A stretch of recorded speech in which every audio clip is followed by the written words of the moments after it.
नमस्कार, मैं हूं आशुतोष और आप देख रहे हैं एमपी राउंडअप। प्रियंका गांधी एक अभियान शुरू कर रही हैं। यह अभियान दिमनी से शुरू भी हो चुका है, मध्य प्रदेश के दिमनी विधानसभा सीट से।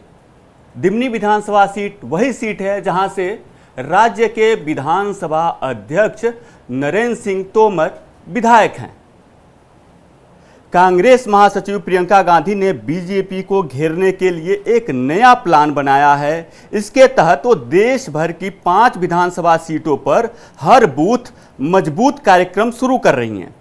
इस कार्यक्रम में मध्य प्रदेश का एक विधानसभा सीट दिमनी भी है। नरेंद्र सिंह तोमर इस सीट से विधायक हैं। नरेंद्र सिंह तोमर इस सीट से 2023 विधानसभा चुनाव में जीते थे। हालांकि 2023 विधानसभा चुनाव में यहां से कांग्रेस तीसरे नंबर पर थी, जबकि बीएसपी के बलबीर दंडोतिया दूसरे नंबर पर थे। लेकिन अगर 2023 विधानसभा चुनाव की बात करें तो दिमनी, जिस चंबल संभाग से आता है विधानसभा सीट दिमनी, वहां उस चंबल संभाग में कांग्रेस ने शानदार प्रदर्शन किया था। ऐसे में माना जा रहा है कि प्रियंका गांधी की नज़र दिमनी से पूरे चंबल संभाग पर रहेगी। सवाल यह है कि आखिर प्रियंका गांधी ने दिमनी को ही क्यों चुना। आज इस मुद्दे पर बात करने के लिए हमारे साथ मौजूद हैं कांग्रेस के प्रवक्ता अभिनव बरोलिया जी। अभिनव जी, आपका बहुत बहुत स्वागत है एमपी राउंडअप में। धन्यवाद आशुतोष जी। मेरा पहला सवाल वही है कि आखिर प्रियंका गांधी ने दिमनी विधानसभा सीट को क्यों चुना, इसके पीछे की वजह क्या है? देखिए आशुतोष जी, कांग्रेस पार्टी का संगठन सृजन अभियान लगातार देश के कई राज्यों में चल रहा है और आप देखेंगे कि विगत कई दिनों से पायलट प्रोजेक्ट के रूप में विदिशा को भी चुना गया था, जिसमें कांग्रेस ने वहां पर भी अपनी टीम तैनात करी थी, मध्य प्रदेश के लोगों को भेजा था और वहां पर भी चिन्हित कर कर वार्ड में, ब्लॉक में और वहां की जितनी भी पंचायतें हैं वहां पर भी काम किया और उसका भी आधे से ज्यादा काम हो चुका है उस पायलट प्रोजेक्ट का।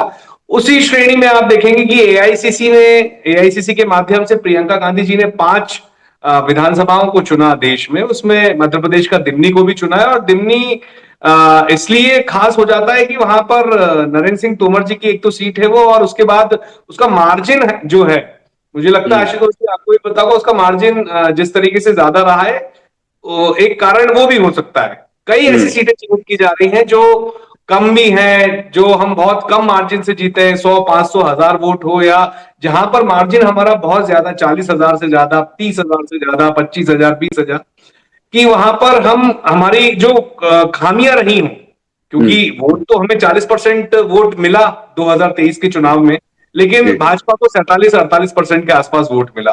वो वोट का अंतर मतलब कहीं ना कहीं ये है कि कांग्रेस पार्टी को लोगों ने वोट तो किया है, लेकिन उस वोट का अंतर जो बढ़ा और उसको हम तब्दील नहीं कर पाए सीटों में।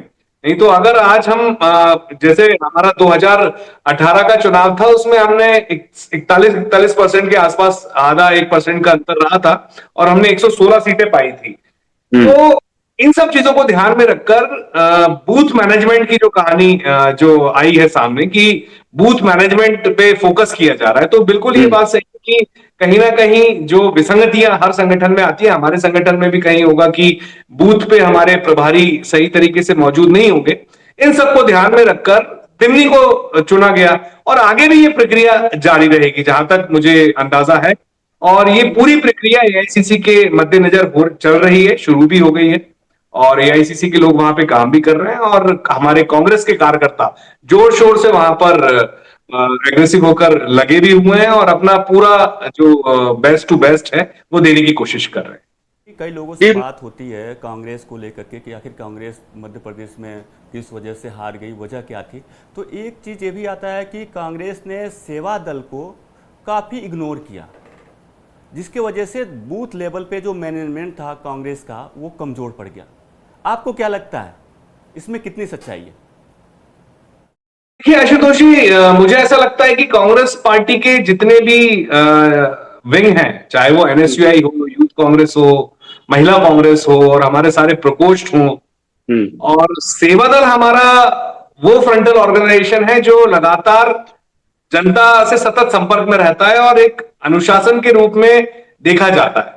और मुझे नहीं लगता है कि ऐसा कोई इग्नोरेंस की गई हो, क्योंकि मैं आपको ये बार बार बताऊंगा कि कई बार कैंडिडेट्स के हाथ में भी बहुत कुछ होता है। तो दिमनी में और कई ऐसी सीट्स हैं दिमनी के अलावा, जहां पर जिस तेजी से सहयोग लेना चाहिए था, शायद वो सहयोग नहीं लिया गया हो सेवा दल या दूसरे हमारे अनुषंगिक संगठनों का। तो इन सब चीजों की ये जो विसंगतियां, इनको भी दूर करने का काम हमारे प्रदेश अध्यक्ष जीतू पटवारी जी कर रहे हैं, और हमारे प्रभारी हरीश चौधरी जी भी इसको प्रॉपर फोकस के साथ देख रहे हैं कि कहां पर क्या गलती है, क्योंकि 2028 के चुनाव में हम कोई गलती नहीं करना चाहते हैं।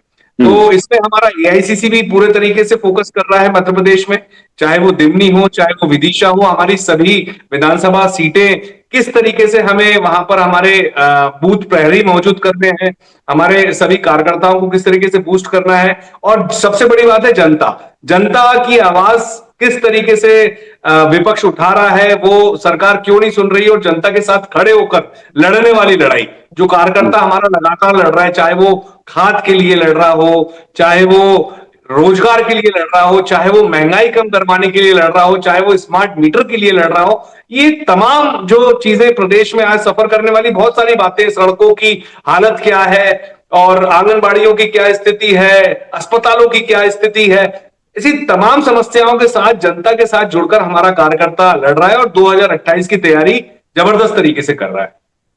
जी, तो हमारे दर्शकों को ये गांधी का जो ये अभियान है, ये आखिर काम कैसे करेगा, इसमें क्या होगा जिससे कांग्रेस जनता से कनेक्ट कर पाएगी? देखिए आशुतोष जी, ये तो एक जो हर पार्टी और हर संगठन जो है वो अपना काम करता है, अपने कार्यकर्ताओं के साथ मीटिंग करता है। आज दिल्ली में भी जो टीम पहुंचती है, वहां पर जो टीम पहुंची होगी वो भी वहां के पूरे बूथ के लोग, ब्लॉक के लोग, जितने भी हमारे कार्यकर्ता हैं वो उनके संपर्क में है, और वहां पे किस तरीके से आगे बढ़ना है उसकी रूपरेखा तैयार होगी। उसको विस्तृत रूप से जानने के लिए कुछ समय लगेगा, लेकिन इतना श्योर है कि पूरे मध्य प्रदेश में जिस तरीके से कार्यकर्ताओं में उत्साह है, आप देखेंगे वोट चोर गद्दी छोड़ में जिस तरीके से कार्यकर्ता जीतू पटवारी जी की हर रैली में आ रहा है, और लगभग हर रैली में 20 से 25 हजार लोग उपस्थिति दर्ज कर रहे हैं, तो ये बता रहा है कि कहीं ना कहीं गुस्सा है। तो उस चीज को हमें कैसे, जो जनता आवाज उठा रही है उसको कैसे हमें सरकार लाने में तब्दील करना है, उसके लिए काम होगा। और प्रियंका गांधी जी की टीम और प्रियंका गांधी जी जो चाहते हैं कि दिल्ली को मजबूती के साथ आगे चुनाव में लड़ा जाए, वो भी हम करेंगे। अब एक ये है कि मध्य प्रदेश में तो ऐसे भी बहुत दिग्गज नेता हैं कांग्रेस के, लेकिन दिमनी का जो प्रभारी बनाया है प्रियंका गांधी के इस अभियान के लिए, वो राजस्थान के हैं और उनका नाम है गोपाराम मेघवाल जी। तो मध्य प्रदेश का कोई नेता क्यों नहीं? देखिए, मैंने आपको ये बताया, अपनी जब शुरुआत हुई थी तब भी मैंने आपको ये बोला था कि इस तरीके का पायलट प्रोजेक्ट विदिशा को भी चुना गया था जब संगठन सृजन अभियान शुरू हुआ था। उसमें मध्य प्रदेश के लोगों को ही चिन्हित किया गया था, और मध्य प्रदेश के लोगों ने गांव गांव जाकर, बूथ बूथ जाकर, पंचायत जाकर लगभग 1-1.5 महीने सब जगह जाकर कार्यकर्ताओं से चर्चा करी थी, और उसके बाद वो अपने मूल रूप में अब आने वाला है कि वहां पे किस तरीके से लोगों को अपॉइंट करना है, बूथ प्रहरी कैसे बनाना है। इसी तरीके से, इसी फहरिस्त में दिमनी में जो है वो एआईसीसी ने फोकस किया, और एआईसीसी ने जो 5, मतलब जिस तरीके से सामने आया कि प्रियंका गांधी जी ने 5 विधानसभाएं चिन्हित करी हैं उनकी टीम ने, और एआईसीसी ने करी है जो भी है, तो उसमें उन्होंने जो अपॉइंट करना था वो बाहर से किया, जैसे कि हमारे एआईसीसी पर्यवेक्षक आए थे। आपने देखा होगा कि जब जिलाध्यक्षों की नियुक्ति होनी थी तो सभी एआईसीसी पर्यवेक्षक बाहर से आए थे, कुछ पूर्व मंत्री आए थे, पूर्व सांसद आए थे, पूर्व विधायक, सभी लोग आए थे। उसी तरीके से ये भी एक, जो आप कह लें कि एआईसीसी ने अपना जो बताया है कि भेजा है मेघवाल जी को, तो वो भी उस फहरिस्त में माना जाएगा कि उन्होंने मध्य प्रदेश में जिस तरीके से काम चल रहा है वो आप देख रहे होंगे कि बराबर सबको तवज्जो दी जा रही है। 3 से 4 लाख कार्यकर्ताओं ने, आपने देखा होगा संगठन सृजन में हमारा जो आंकड़ा सामने आया था, हर जिले को मिलाकर बात करी थी हमारे एआईसीसी ऑब्जर्वर से। उसी तरीके से एक एआईसीसी का अपना डिसीजन है जो उन्होंने बाहर से भेजा है। जी, मेरा अगला सवाल ये है कि जैसा कि बीजेपी लगातार आरोप लगा रही है कि कांग्रेस में गुटबाजी है और कांग्रेस में एक गुट नहीं है। अभी हाल में जो कांग्रेस जिला अध्यक्षों की जो लिस्ट आई थी उसमें भी ऐसा देखने को मिला था। तो क्या इसमें सच्चाई क्या है? गुटबाजी है या बस आरोप है ये बीजेपी की तरफ से? देखिए, कहीं भी कुछ नहीं। भारतीय जनता पार्टी, मैं उनके बारे में तो नहीं कहना चाहूंगा क्योंकि जनता सब देख रही है और सब कुछ समझ में आ रहा है कि आज मध्य प्रदेश में किसान परेशान है, युवा परेशान है, कर्मचारी परेशान है, हर वर्ग परेशान है। लगातार आप सोचिए, पुलिस के हाथ से, जो इंटेलिजेंस आईजी हैं उनके हाथ से मोबाइल छीन के चोर भाग रहे हैं राजधानी में। तो स्थिति आप समझ सकते हैं कितनी भयावह और डरावनी है। ये पूरा जो एक प्रोपोगंडा बनाती थी भाजपा, उसमें अब फेल नजर आ रही है कि कांग्रेस में गुटबाजी, ऐसा कुछ भी नहीं है। हमारे सभी शीर्ष नेतृत्व की जो मध्य प्रदेश में है, हमारे सीनियर लीडर्स हैं, वो लगातार मार्गदर्शन दे रहे हैं, लगातार हर जगह अपनी मौजूदगी दर्ज कर रहे हैं, समझाइश दे रहे हैं। जीतू पटवारी जी लगातार रोज सुबह से रात तक, रोज आप देखेंगे कहीं ना कहीं धरना प्रदर्शन जनता के बीच में, कभी किसी की आवाज उठा रहे हैं। उमंग सिंह नाहर जी विधानसभा में लगातार जनता की आवाज बने हुए हैं। जनता के जो मुद्दे होते हैं बराबर उठता है। हमारी हर इकाई एनएसयूआई विद्यार्थियों की आवाज उठा रही है। तो कहीं पर भी ऐसी गुटबाजी नहीं है। यूथ कांग्रेस में आप देख लीजिए, बढ़ चढ़कर लोग हिस्सा ले रहे हैं। अभी इलेक्शंस हुए, उसमें भी हिस्सा लिया। तो हमारा हर विंग पूरी ताकत के साथ जनता के बीच में, कहीं कोई गुटबाजी नहीं है। भाजपा के अंदर की बात अगर करें तो बहुत लंबी बात हो जाएगी कि कितने गुटों में बटी हुई है। आप भिंड मुरैना में देख लें, होर्डिंग लग रहे हैं ज्योतिरादित्य सिंधिया जी के, भावी सीएम बनाया जाए, सीएम बनाया जाए। कई लड़ाई अंदर खाने हो रही है, उनकी मीटिंग्स हो रही हैं, क्योंकि एक लंबा समय, 2 दशक से ज्यादा का समय, और अभी भी सरकार में रहकर जनता का भला नहीं कर पा रहे हैं। तो आपस में सिर फुटबल तो होना है। तो ये उनकी पार्टी में सबसे ज्यादा हो रहा है। हमारी पार्टी में कहीं पर भी नहीं है कुछ भी, क्योंकि एक युवा नेतृत्व, जोशीला नेतृत्व मध्य प्रदेश में है, जीतू पटवारी, जिनके नेतृत्व में लगातार जनता चाहती है कि 2028 में बदलाव हो। जैसा कि अभी तो चुनाव 2028 में होने वाला है, विधानसभा भी तो आपके पास पूरा वक्त है, और जिस तरह से संगठन को आप लोग मजबूत कर रहे हैं, कांग्रेस मजबूत कर रही है, क्या उसका असर 2028 में दिखेगा? क्योंकि कांग्रेस के ही बहुत सारे नेता ये मानते हैं, इस बात को मानते हैं कि बूथ लेवल पर बीजेपी कांग्रेस से ज्यादा मजबूत है। देखिए, इसमें कोई दो राय नहीं है। अपनी अपनी जो कमजोरी होती है उसको ठीक करना हर संगठन का काम होता है। और जो आज हम जिस बात पे डिबेट कर रहे हैं, कि बात कर रहे हैं, चर्चा कर रहे हैं कि दिमनी को क्यों चुना, तो ये सब बातें उसी फहरिस्त में आती है। कई सीटें हम लंबे मार्जिन से आ रहे हैं, तो वहां पर क्या कमजोरी है, वो सब चीजें सामने आई। और एक लंबा समय हमारे पास है, हमारा कार्यकर्ता उत्साहित है।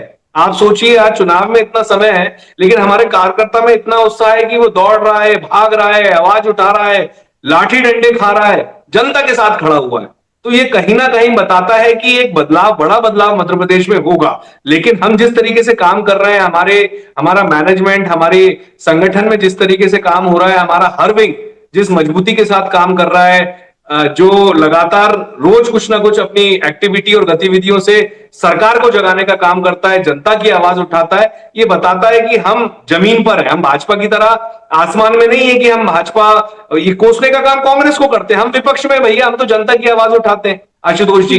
तो उल्टा हमें ही कोसने का काम ये लोग करने लगते हैं। सुनते नहीं है कि हम आवाज उठा रहे हैं कि स्मार्ट मीटर की बात सुनिए आप, हम आवाज उठा रहे हैं किसानों के खाद की बात को सुनिए आप, लाइन में लग रहे हैं आप, उन पे लाठियां बरसा रहे हैं। कितनी मतलब आप, ये जो भाजपा का एक तमस है, इसको तोड़ने का प्रयास हमारा है। ये जो एक तमस फैला के रखा है भाजपा ने, ये एक बहुत डरावना है। मतलब इस डरावने तमस से बाहर निकालना जनता को बहुत जरूरी है, क्योंकि जनता भी भाजपा के इस तमस को अब समझने लगी है। और भाजपा ने जो तमस फैला के रखा है, उस तमस से निकलना आज बहुत जरूरी है।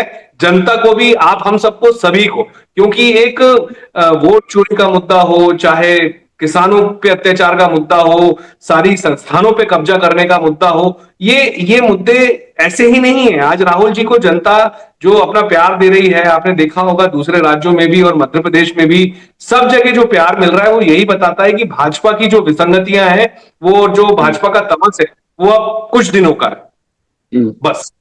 मेरा एक और सवाल ये है कि आपने अभी आंदोलनों की बात की कि आपकी पार्टी लगातार आंदोलन कर रही है, किसानों के मुद्दे पर आंदोलन कर रही है, वोट चोरी जो जैसा कि आप लोग आरोप लगा रहे हैं इस पे आंदोलन कर रही है, लेकिन गाहे बगाहे ऐसी बातें आती हैं कि आप लोग आंदोलन तो करते हैं लेकिन उसको जन आंदोलन में तब्दील नहीं कर पाते हैं। आखिर इसके पीछे वजह क्या है? देखिए आशुतोष जी, मुझे ऐसा लगता है कि ये कहना बेमानी होगा कि जन आंदोलन नहीं हो रहा है। आज आप देखेंगे कि रतलाम में जब जीतू पटवारी जी की रैली हो रही थी तो आपने देखा होगा कि पूरा रतलाम भरा पड़ा हुआ था जनता से, जनता सड़कों पे आ गई थी। उसी को जन आंदोलन कहते हैं। वो नीमच गए, वो रीवा गए, वो जबलपुर गए, जहां जहां गए वहां वहां जनता ने अपना समर्थन दिया। तो जनता तो अब सरकार चल रही है, सरकार के बीच में आप सोचिए आज जनता में इतना गुस्सा है, लाठी डंडे खाने के बाद भी सब एक डरे हुए हैं कि ये सरकार चाहती क्या है, ये क्या सब कुछ छीनना चाहती है जनता से। तो जन आंदोलन तो बना हुआ है, ये मुझे लगता है कि हम सबको समझने और देखने की जरूरत है, क्योंकि भाजपा का जो शासन प्रशासन है वो लगातार, आप देखिए ओबीसी आंदोलन जिस तरीके से चल रहा है, ओबीसी के बच्चे परेशान हुए, सब कुछ हुआ, ओबीसी में बात सामने आई कि सुप्रीम कोर्ट में किस तरीके से पक्ष ही नहीं रखा सरकार ने। तो ये किसी के नहीं है, ये सिर्फ आंदोलन को भी दबाना चाहते हैं। कांग्रेस कोई आंदोलन करती है, जनहितैषी आंदोलन करती है तो उसको भी दबाने की कोशिश करती है। तो इससे कुछ होना जाना नहीं है। जनता सड़कों पर है और तैयार है सड़कों पर रहकर इस सरकार को उखाड़ के फेंकने के लिए। तो ये थे हमारे साथ कांग्रेस के प्रवक्ता जो बता रहे हैं कि जनता सड़कों पे है, कांग्रेस जन आंदोलन कर रही है, लेकिन ये जन आंदोलन वोटों में तब्दील होगा 2028 में या नहीं, ये 2028 के विधानसभा चुनाव के परिणाम के बाद ही पता चलेगा। अभिनव जी, आपका बहुत बहुत धन्यवाद एमपी राउंडअप से जुड़ने के लिए। मध्य प्रदेश से जुड़ी तमाम बड़ी खबरें देखने के लिए देखते रहिए एमपी तक।